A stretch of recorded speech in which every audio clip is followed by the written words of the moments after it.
teacher ko. O bakit? Anong ginawa? Binato ko ng eraser tapos pinay-squat ako. Okay lang yan. Baka kasalanan mo yan. Sige, balik tayo sa teacher mo. Anong ginawa sa'yo ng teacher mo? Binato ko ng eraser sa mukha. Deserve. Deserve! Hindi yan deserve eh. Malagay Pag pinag-resign kayo ng teacher nyo, sumagot kayo. Hindi dito sa bahay, kahit hindi kayo tinatanong, sagot kayo na sagot. Maangas ba kayo sa magulang nyo? Ha? Hoy!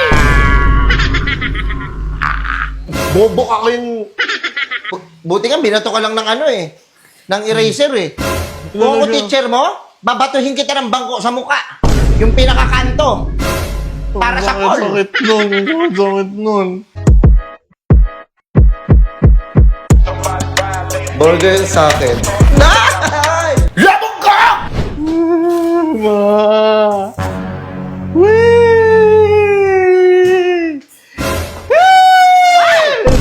Ma! Ano ba? Hindi. Ano na naman yun? Yung teacher ko. O bakit? Anong ginawa? Binato ko ng eraser tapos pinay-squat ako. Okay lang yan. Baka kasalanan mo yan.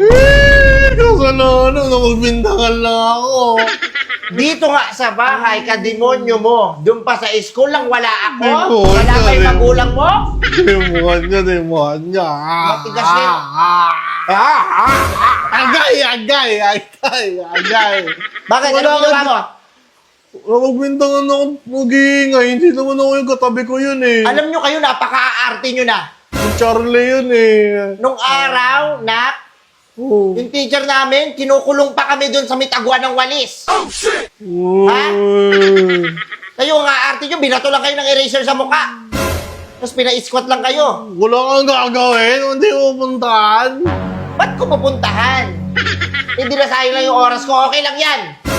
Well. Napaka-arte nyo na. Dati, okay lang naman sa'yo. Kahit may sumampal pa nga sa akin na teacher dati. Wala akong pakialam. Hindi ko sila sinusumbong sa magulang ko. Kaya mo lang puntahan eh. Siguro ampon mo lang ako. Ampon? Yung dila mo nga. Okay. Yung dila mo nga. Kayo, yung mga inano mo doon, yung mga damit mo, hindi mo... Pag inano mo, ilagay mo sa labahan. Hindi parang nagpalit ka lang ng para kang sawa, nagpapalit ka ng balat. Iwan mo kung kahit saan. Buka madali nang ako, late na ako kanina. May katulong ba kayo dito? May katulong kayo dito?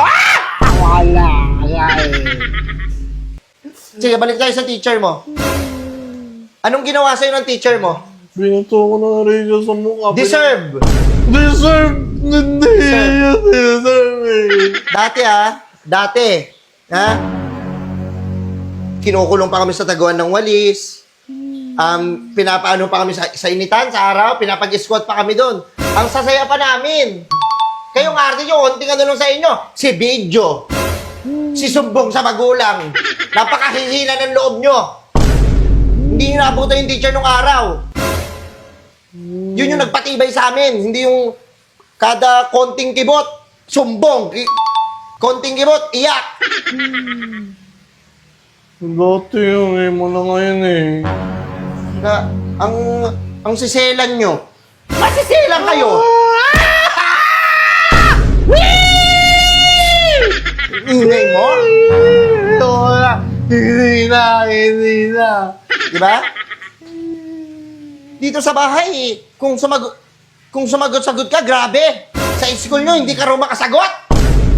Hindi ko naman talaga. Tinatawag ka! Wala ka natututunan sa school nyo? Mahirap lang malagay Pag pinag-resign kayo ng teacher nyo, sumagot kayo.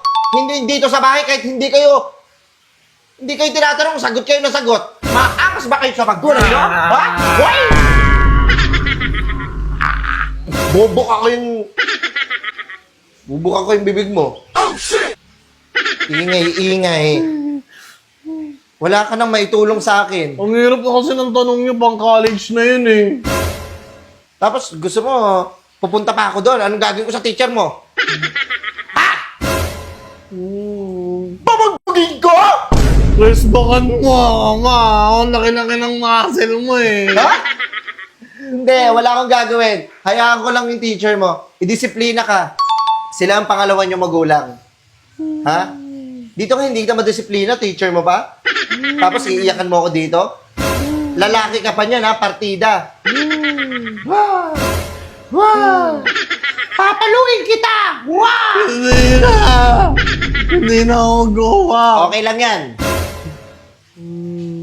Pagdidisiplina lang yun ng teacher nyo sa inyo dahil kayo siguro mga makukulit kayo dun sa room. Mga arte nyo. Buti nga, binato ka lang ng ano eh. Ng eraser eh. Kung ako teacher mo, babatuhin kita ng bangko sa muka. Yung pinakakanto. Para sa call. Sakit nun. Sakit nun. Doon ka nga sa kwarto mo. You're grounded. Grounded. Grounded ka ng 220 volts. Kuryente. Nabubisit ako sa'yo. Nagpapaganda ako dito eh. Ang init-init. Hindi mo pupuntahan talaga. Ba't nagpe-flex ka pa ng muscle mo? Bigyan kita kay Papa. Ay!